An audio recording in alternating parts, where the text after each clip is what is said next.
And you look out specifically in the Western section of the world, and there's a sort of like a tug of war over culture. You know, Ben Shapiro, the culture wars, information war.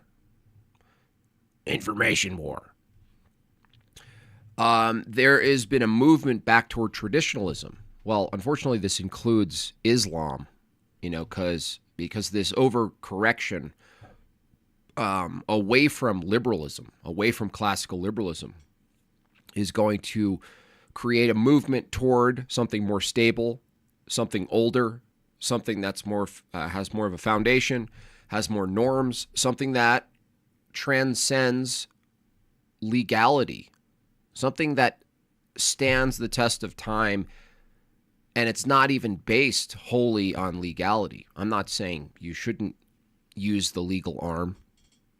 Obviously, I'm in favor of that. But people are moving and overcorrecting. Classical liberalism has failed.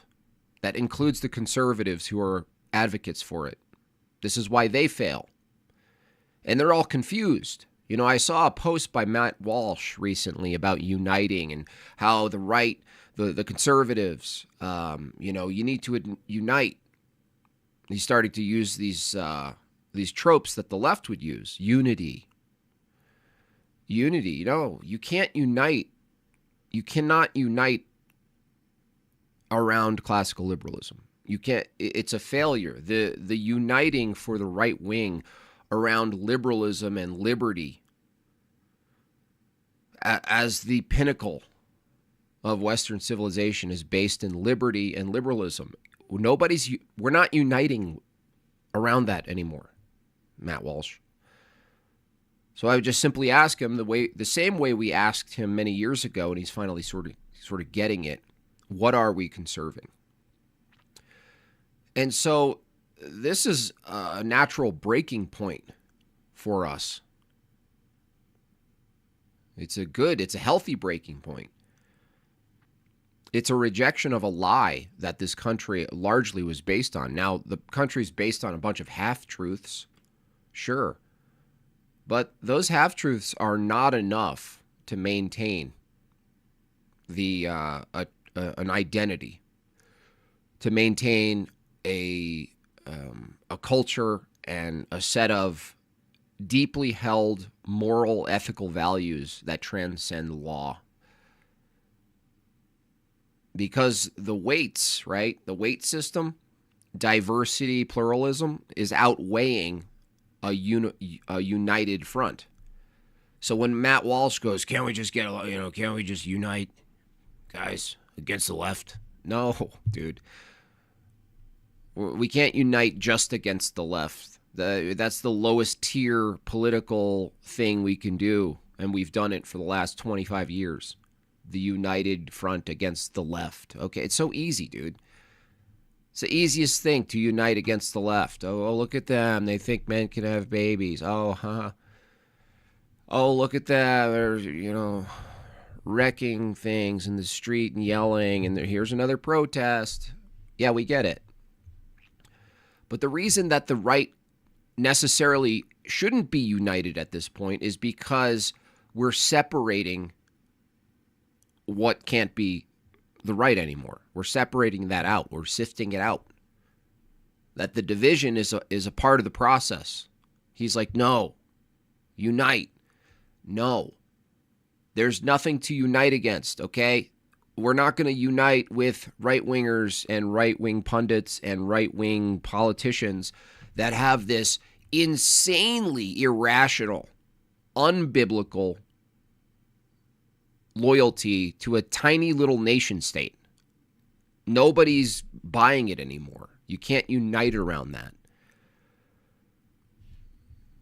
Nobody's uniting anymore around this idea that liberation is our goal. That democracy is like a good thing. That freedom of speech is the best possible thing ever.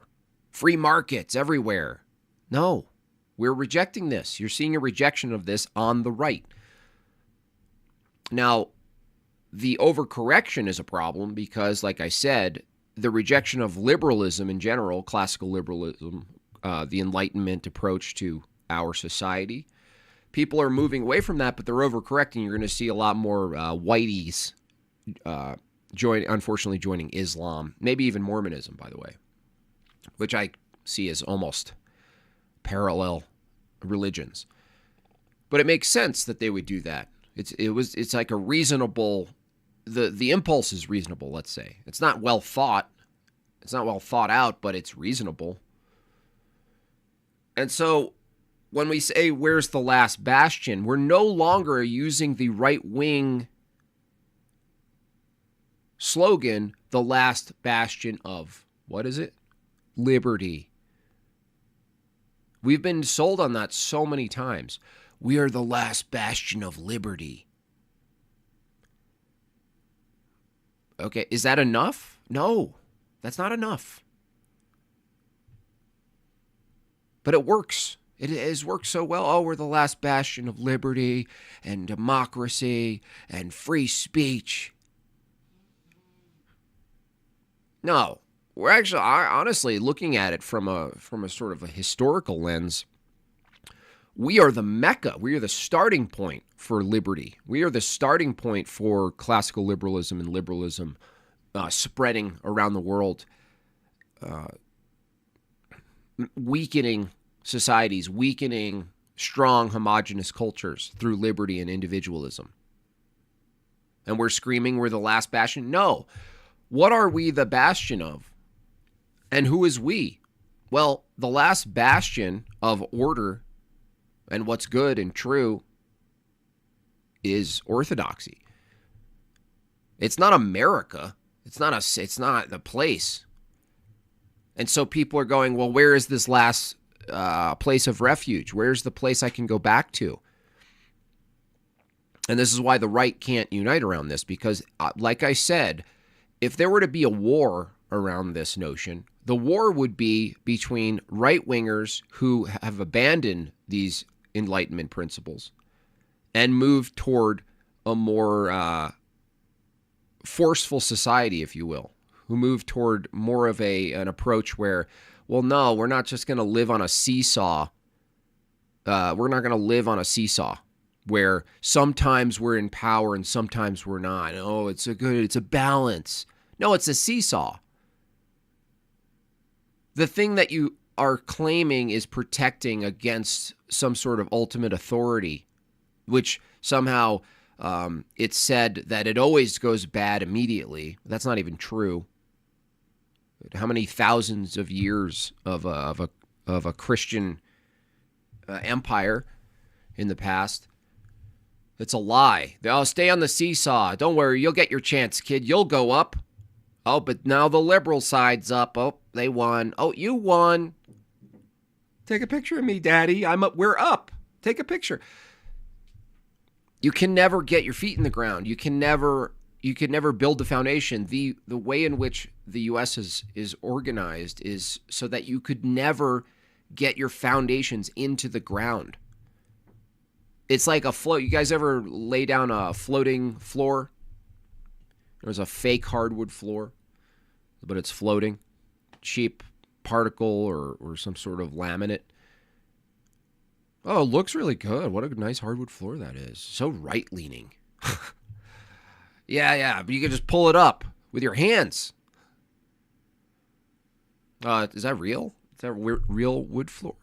No, that's floating. I've got it at Target. It's amazing. Got it at IKEA. It's an IKEA floor. Put it together in an hour. Wow, it looks really good though. It looks like it's a foundation. It looks like it's like really set in the floor and everything. Nope. No, it's just I can remove it. We'll remove it every 4 years, maybe, probably. Every 4 years we're going to remove it. And so what is the last bastion of where are people seeking? It's not liberty anymore. This is what's confusing about the right wing. This is why commentators like Matt Walsh are really close. They're actually close. They're close to understanding that the barking about freedom and liberty has been the central theme of the right wing for so long that it's fallen apart. And where do you go? You go back toward what? Bralin Holohan? You go back to Ben Shapiro? No. Where are you going to go? You're going to go to something that is beyond the current political lens. You're going to go to something that has such a rich, strong historical foundation that it transcends this dialectic of left-right liberalism. People are constantly wondering in their head, where is it? If they see this false dichotomy at the low level, left versus right paradigm, this dialectic is held into place so strongly with money, influence, propaganda, talking heads, movies, school, everything. Everything is dedicated toward holding us into a liberal versus liberal. Oh, it's a class, but our liberals are the real liberals. They have the bad liberals. We're going to fight for the real liberals. It's liberalism. So when we go, where's the last bastion? People have to stop saying the last bastion of liberty, because that failed us. It's truth. The only bastion of truth has always been the church. It's always been Christ. It's never been liberalism. It's not liberation theology.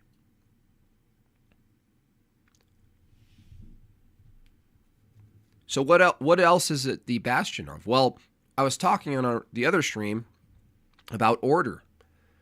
You know, that thing happened, that attack happened at my church. Someone disrupting the church, loud, probably Pentecostals. You know, it's habitual for Pentecostals to announce that they have a message from God.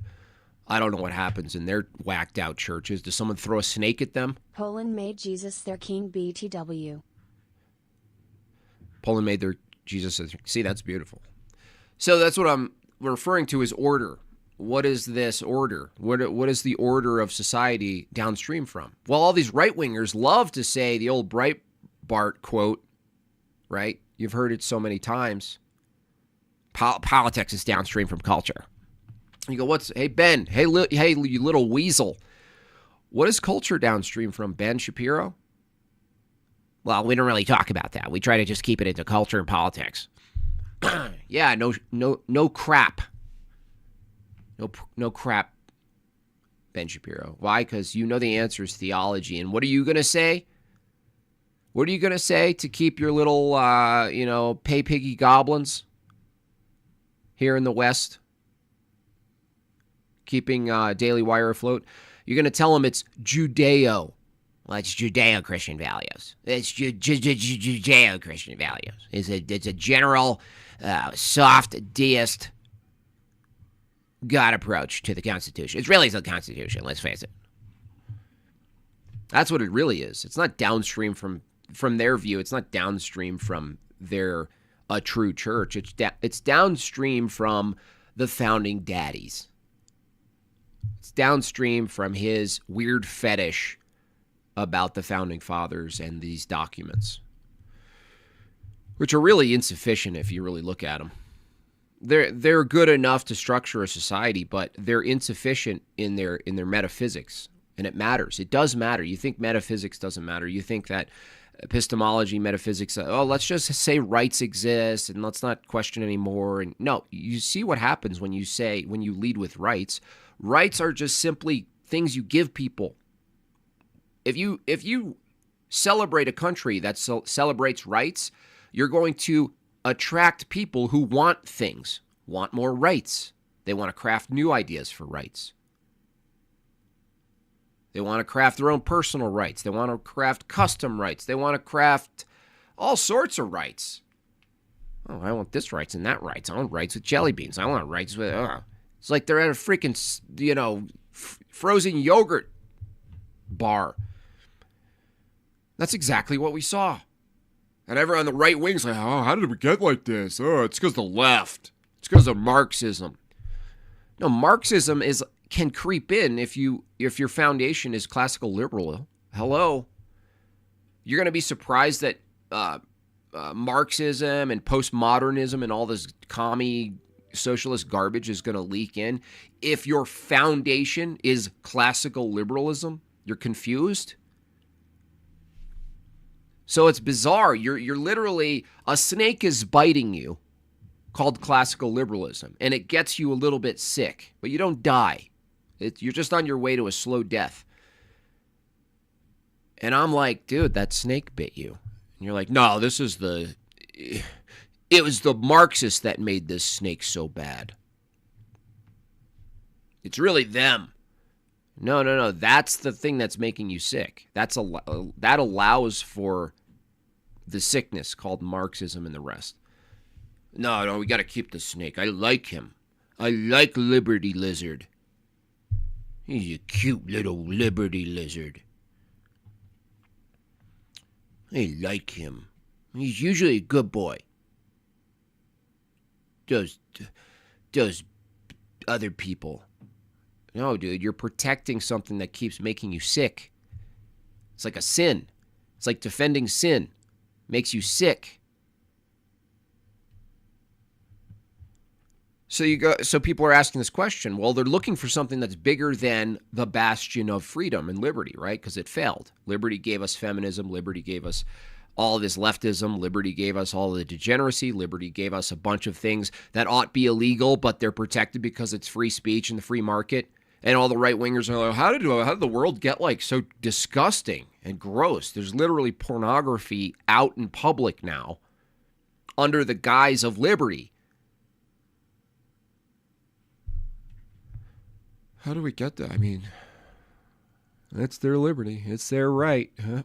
That's what we have to come back to. I know they're destroying the nation from inside with cancer and sin, but it's their right. Okay, you're going to lose. And so Matt Walsh is going, why are we losing? Why are we losing? He's saying, why are we losing? He thinks it's because of disunity. No, dude. We're losing because you keep doubling down on liberty, Matt Walsh. That's why. So the people who understand this, many of you in my chat, some of you not in my chat, the phenomenon of going back to the true bastion makes sense. It makes sense to go back, to go to something deeper, to go to something truer, to go to something that transcends era and political circumstance. That is the church. That's why people are going. It's partly a corrective element, which is fine.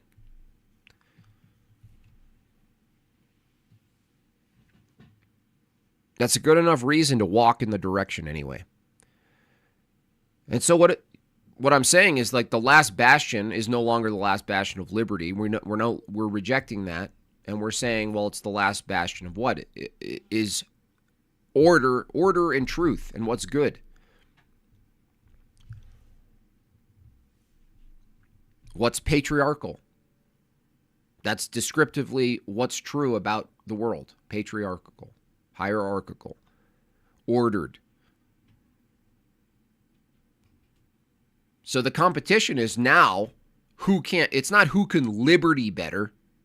That's what the right wing has been doing this whole time. Well, we liberty better. We liberty so much better than those other liberty people. That is over. And people are all confused. And I understand it. I'm quite charitable. It would be confusing. You're like, wait, what's going on? The country's being destroyed, and I'm scapegoating these people who are liberal, but I'm also defending general liberalism. What do I do? It makes sense. You can't ignore it anymore, though. You cannot ignore it. And so the fight is going to continue, Matt Walsh, to be within the right wing. People call themselves conservatives, traditionalists, Christians. The debates will continue. Is that a real Christian? Who's a real Christian? Who are you? What are you conserving? Liberty? That's all you have to ask. Are you conserving liberty above all? Ask any right-winger. So this movement toward something that's maybe we will refer to the last bastion. It's going to be the thing that's going to be also attacked. It's always been attacked. And don't get me wrong. Historically, it's always been attacked. The church has always been attacked, and it will continue to be attacked. So it's kind of appropriate. It's pretty timely that that experience I had at my parish recently sort of manifest, because it's not going to stop. There's going to be infiltrators. There's going to be subverters. There's going to be women going into the church trying to feminize it. There's going to be feminized men trying to infiltrate the clergy, which we're really vulnerable to, by the way, because we have a shortage of clergy. This is a very vulnerable time. Why? If you have a shortage, you're more likely to oversee something, Oh, I didn't see that. I didn't see that part. Oh yeah, he came in pretty hyped on Origin. But we need clergy. We need them. Waving hand emoji, saluting face emoji. So that part's actually pretty I'm not frightened, the gates of hell. They never win. Satan doesn't win. We know this, but it doesn't remove the fact that it needs to be defended. It doesn't remove your obligation to defend it, inside and outside.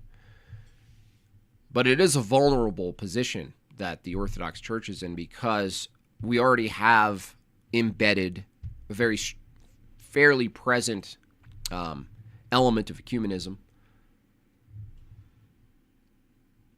There's already that. That's already an awkward elephant in the room. But the shortage of clergy, the attack will probably be that, among other things, right?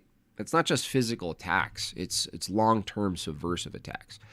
The more people move to Orthodoxy, the more it's going to be placed in focus of the crosshairs or on the chopping block, because it is the last and only bastion of truth.